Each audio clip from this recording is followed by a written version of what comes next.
Start. જય ભીમ સાથીઓ. મિત્રો, ચૂંટણીઓ વખતે જીત અને હાર બંને વસ્તુ પચાવવી અઘરી વસ્તુ હોય છે. અને એવામાં જો સત્તા પક્ષને ક્યાંક હારનો સામનો કરવો પડતો હોય તો એમના માટે પચાવવી તો હોય હાર એટલી બધી અઘરી હોય છે કે ના પૂછો વાત.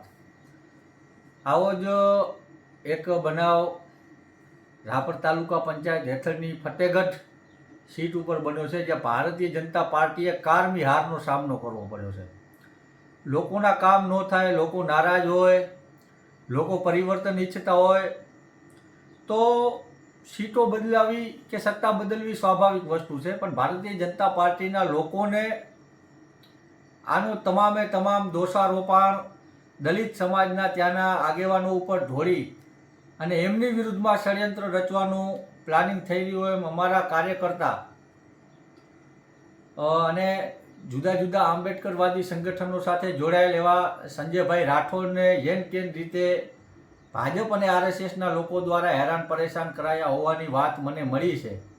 મારી સંજયભાઈથી રૂબરૂ પણ વાત થઈ છે, એમને રૂબરૂ પણ આશ્વાસન આપ્યું છે અને અહીંયા હું આ વિડીયો મારફતે જાહેર એક આશ્વાસન આપવા માગું છું ને જાહેર ચેતવણી સમજો તો ચેતવણી, રિક્વેસ્ટ સમજો તો રિક્વેસ્ટ અને ધમકી સમજો તો ધમકી એ આપવા માગું છું કે હાર જીત એ લોકતંત્રનો નિયમ છે. કોઈ જીતે તો કોઈ હારે, પણ આરએસએસની ચાપલુસી કરતા અમુક અસામાજિક તત્વો એ વાત કાન ખોલીને સાંભળી લે કે ફતેગઢની અંદરમાં દલિત સમાજના જે કાર્યકરોને હેરાન પરેશાન કરાવવાનો જે પ્રયત્ન કરવામાં આવી રહ્યો છે આપના તરફથી, હજી આનો કોઈ મોટો ઇસ્યુ નથી ઊભો થયો, પણ આવનારા સમયમાં જો કોઈ પણ એક દલિત સમાજના આગેવાન તો ઠીક, પણ જે પોતે દલિત હોય એવા એક વ્યક્તિને જો હેરાન કરવાની કોશિશ કરી છે તો એ ખાલી દલિત નથી કે ખાલી કોંગ્રેસને સપોર્ટ કર્યાવાળા નહોતા, પણ એ એક આંબેડકરવાદી સંગઠન સાથે જોડાયેલા માણસ છે ને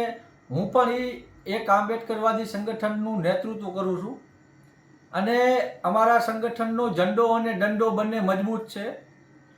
તમે જે પણ ભાષામાં સમજતા હશો એ ભાષામાં જવાબ આપવા માટે અમારું સંગઠન એકદમ સક્રિય છે, એકદમ પોચીગલ છે અને જે કહેવાય કે એકદમ સક્ષમ છે.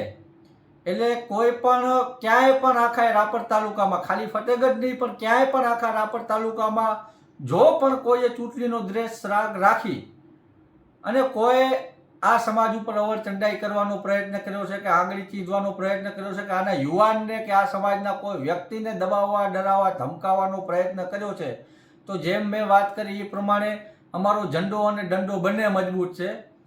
આ આરએસએસની ચડ્ડીઓ નીલી અમે કેટલાય વર્ષોથી કરતા આવ્યા છીએ અને આગળના સમયમાં આ આરએસએસને ભાજપથી લડવું એ અમારા માટે મોટી વાત બિલકુલ નથી.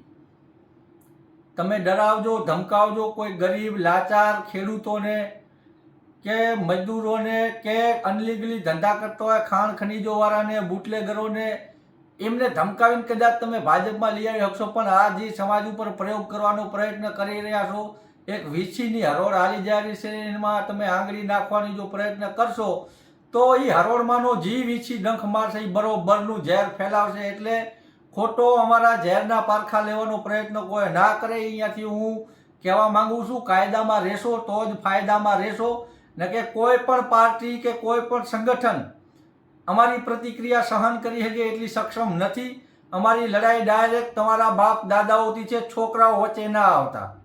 એટલે આ વિડીયો મારફતે હું એવા તમામ લોકોને ચેતવણી આપવા માંગુ છું કે ખોટી રીતના કોઈ પણ દલિત સમાજના કોઈ વ્યક્તિ ઉપર સડી કરી તો જે પછી ભીમસેનાની પ્રતિક્રિયા મળશે એનાથી આખો રાપર તાલુકો વાકેફ છે.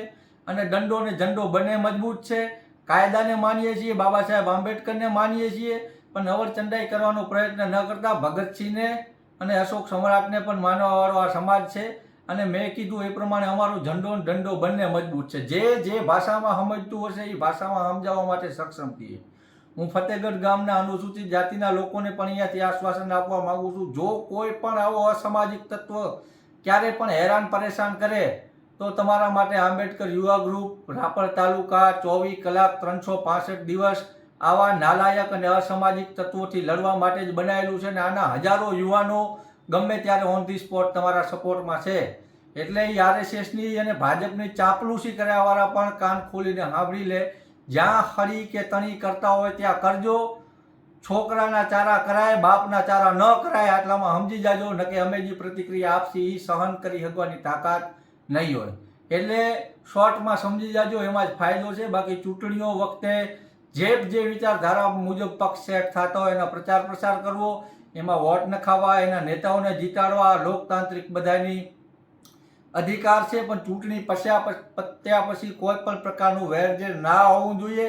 આ પણ એક સારા માણસની અને એક સારા રાજનેતાઓની આ પણ એક ઓળખ છે. એટલે એક સારા માણસને સારા નેતાઓ બનો. ખોટા અસામાજિક તત્વો બનવા ગયા તો સીધી દોડ ના કરી નાખશું, એ પણ હું તમને ખાતરી આપું છું. ધન્યવાદ.